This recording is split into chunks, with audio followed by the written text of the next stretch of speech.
Hi Land O'Lakes, Sam Farber here from the University of Wisconsin-Madison.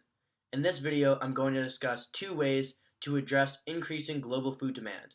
A main driver of food demand is population growth.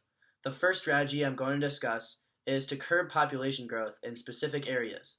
Globally, women today give birth to an average of 2.5 children, half as many as in the early 1950s. However, this is not the case in many developing nations. In Africa, women give birth to an average of 4.7 children, and the population is rising nearly 3 times faster than the rest of civilization. More than half the country's nearly 1.2 billion inhabitants are children or teenagers, a ratio that is building powerful momentum for years of expansion at a pace humanity has never known. The UN now forecasts that the African population will double to 2.4 billion by 2050. Population boom offers great opportunities for Africa's future economic transformation, but it also poses grave threats to the region's political stability and social cohesion. In Kenya, the rapidly increasing population was successfully channeled to bolster their economy. Kenya's economic growth rate is now up to 6% per year. They were able to successfully channel their population growth by expanding education and rights for women and by teaching sustainable farming techniques. This curbed population growth while effectively using the new population to grow more food. Nigeria is expected to have the highest increase in new births in the world between now and 2050.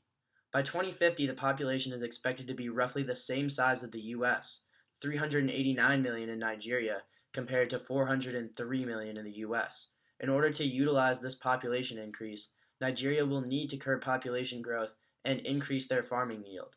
Women need to have more educational, economic, social, and political opportunities so they can make informed decisions about childbearing, and young farmers need to learn sustainable farming techniques.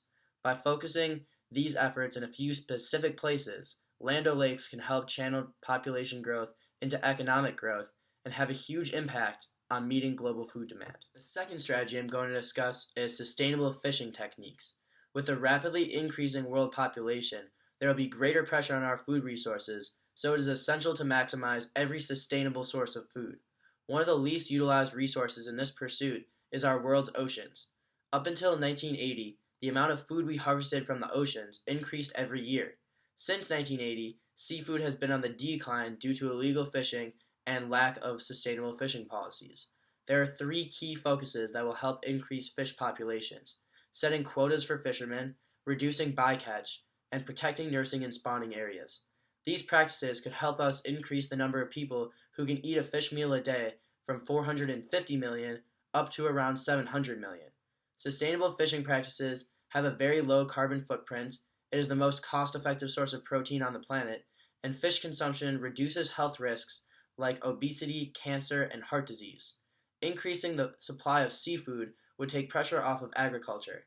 It would allow companies like Land O'Lakes to focus less on quantity and more on efficiency.